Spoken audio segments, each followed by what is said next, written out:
The book by Howard Phillips Lovecraft.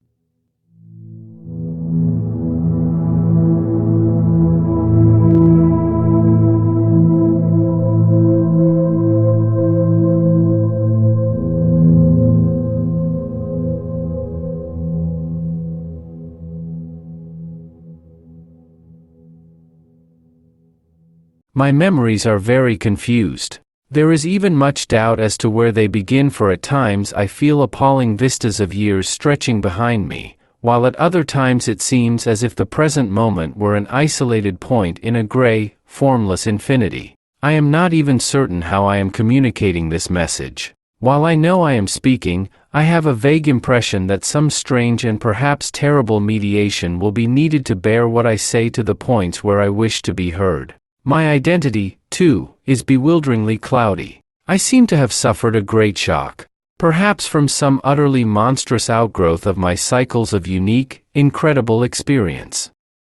These cycles of experience, of course, all stem from that worm-riddled book. I remember when I found it, in a dimly lighted place near the black, oily river where the mists always swirl. That place was very old, and the ceiling-high shelves full of rotting volumes reached back endlessly through windowless inner rooms and alcoves. There were, besides, great formless heaps of books on the floor and in crude bins, and it was in one of these heaps that I found the thing. I never learned its title, for the early pages were missing, but it fell open toward the end and gave me a glimpse of something which sent my senses reeling. There was a formula, a sort of list of things to say and do, which I recognized as something black and forbidden, something which I had read of before in furtive paragraphs of mixed abhorrence and fascination penned by those strange ancient delvers into the universe's guarded secrets whose decaying texts I loved to absorb. It was a key, a guide, to certain gateways and transitions of which mystics have dreamed and whispered since the race was young, and which lead to freedoms and discoveries beyond the three dimensions and realms of life and matter that we know. Not for centuries had any man recalled its vital substance or known where to find it, but this book was very old indeed. No printing press, but the hand of some half-crazed monk, had traced these ominous Latin phrases in uncials of awesome antiquity. I remember how the old man leered and tittered, and made a curious sign with his hand when I bore it away. He had refused to take pay for it, and only long afterward did I guess why. As I hurried home through those narrow, winding, mist-choked waterfront streets, I had a frightful impression of being stealthily followed by softly padding feet. The centuried, tottering houses on both sides seemed alive with a fresh and morbid malignity, as if some hitherto closed channel of evil understanding had abruptly been opened. I felt that those walls and overhanging gables of mildewed brick and fungus plaster and timber, with fishy, eye-like, diamond-paned windows that leered, could hardly desist from advancing and crushing me. Yet I had read only the least fragment of that blasphemous rune before closing the book and bringing it away.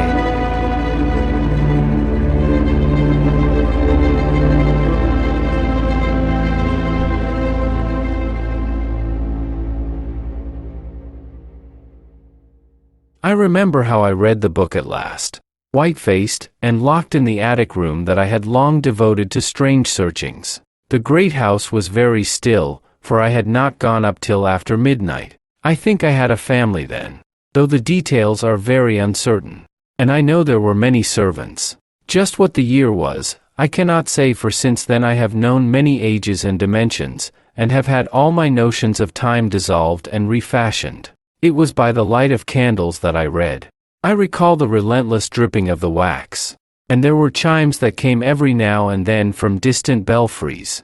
I seemed to keep track of those chimes with a peculiar intentness, as if I feared to hear some very remote, intruding note among them.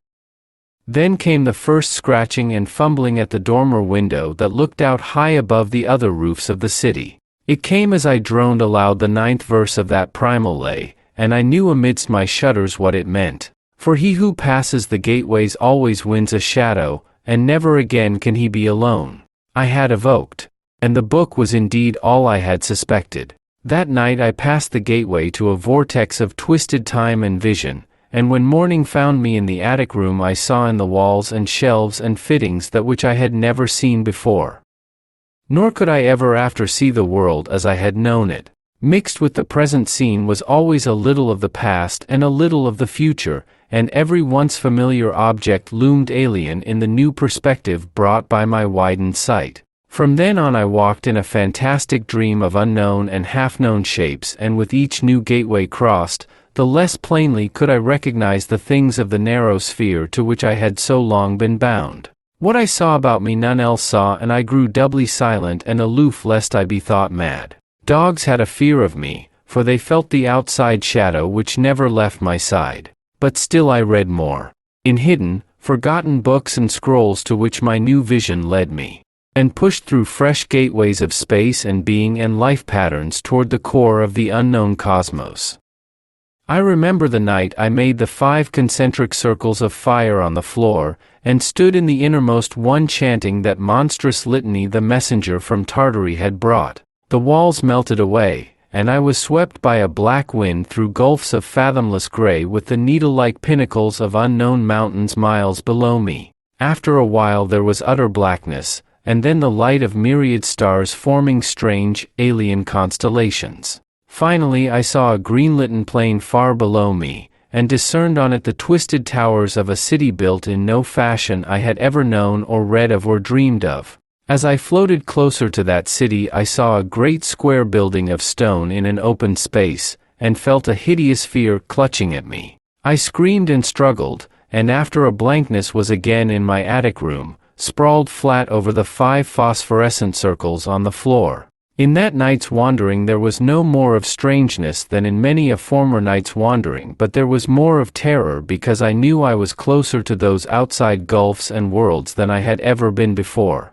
Thereafter I was more cautious with my incantations, for I had no wish to be cut off from my body and from the earth in unknown abysses whence I could never return.